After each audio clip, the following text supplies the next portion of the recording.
Canto 33, the earthly paradise continued.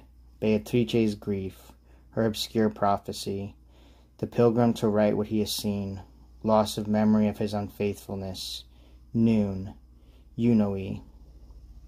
Deus venerunt gentes, alternating their sweet psalmody, now by 3, now by 4, the ladies began, weeping, and Beatrice, sighing and grieving, listened to them, becoming such that Mary at the cross changed but little more.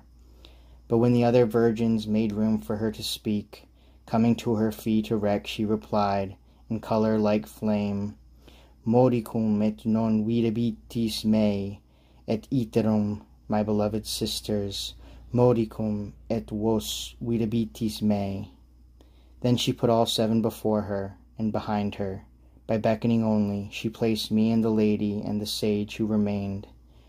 So she walked along, and I do not believe she had taken her 10th step upon the earth, when with her eyes she dazzled mine, and with tranquil expression, Come more quickly, she said to me, so that, if I speak to you, you will be well placed to listen.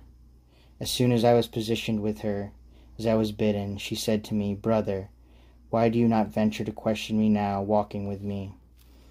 As happens to those who, too reverent when speaking before their elders, do not bring their voices alive as far as their teeth, so it was with me, for without full voice I began, My lady, you know my need and what is good for it. And she to me, From fear and shame I would have you disentangle yourself now, so that you speak no more like one who dreams. Know that the vessel the serpent broke was and is no more, but let him who is to blame believe that God's vengeance fears no sop. Not for all time without air will the eagle be who left his feathers on the chariot, whereby it became a monster and then booty. For I see clearly, and therefore I relate it, stars already near, secure from all obstacle and all barrier, that will give us a time in which a 510 messenger of God will slay the thieving woman and the giant that transgresses with her. And perhaps my narrative, dark like Themis and the Sphinx, persuades you less, because in their manner it blunts the intellect. But soon events will be the naiads who will solve this hard enigma without loss of sheep or grain. Do you take note, and just as they come from me, write these words to those who live the life that is a race to death. And remember, when you write, not to hide what you have seen of the tree that has now been robbed twice here. Whoever steals from it or tears it, with an act of blasphemy offends God, who created it wholly, for his own use alone. For having bitten of it, in punishment and desire, 5,000 years and more, the first soul yearned for him who punished in himself that bite. Your wit is asleep if it does not judge that a singular cause made the tree so tall, and so inverted at the top. And if your vain thoughts had not been water of Elsa around your mind, and their delight a Pyramus at the mulberry. Through so many circumstances alone you would have recognized the tree to be, in the moral sense, God's justice in his prohibition. But because I see that your intellect has turned to stone, and petrified is so darkened that the light of what I say dazzles you, I wish too that you carry it back within you, and if not written, at least depicted, for the reason that pilgrims bring their staffs back wreathed with palms. And I, as wax is marked by the seal, so that it does not change the figure stamped on it, so my brain has now been signed by you.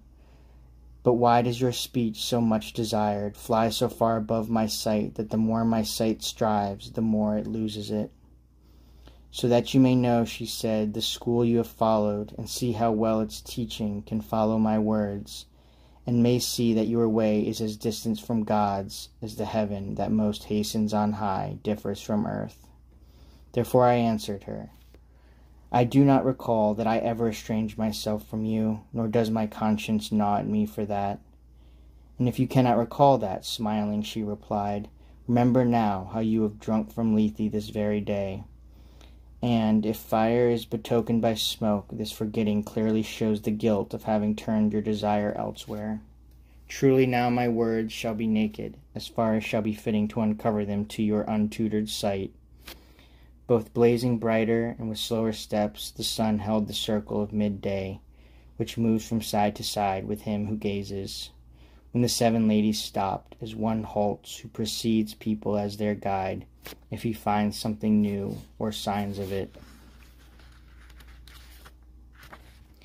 At the edge of a pale shadow, like that cast in the mountains under green branches and black boughs over cold streams. In front of them I seem to see Euphrates and Tigris, issuing from a single fountain, and, as if friends, separating slowly. O light, O glory of the human race, what water is this that spreads forth from one beginning and distances itself from itself? To this request came the answer, beg Matilda to tell you. And here the beautiful lady, like one who frees herself from blame, replied, this and other things I have told him, and I am sure the waters of Lethe have not hidden them from him. And Beatrice, perhaps the greater care, which often robs the memory, has darkened the eyes of his mind. But see Eunoe, that pours forth there, lead him to it, and, as is your custom, revive his languishing powers.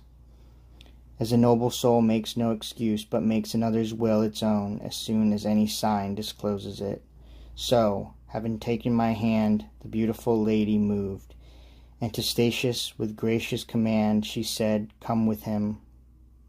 If, reader, I had more space to write, I would continue to sing in part the sweet drink that could never satiate me, but because all the pages are filled that have been laid out for this second canticle, the bridle of art permits me to go no further. I return from the most holy wave refreshed, as new plants are renewed with new leaves, pure and made ready to rise to the stars.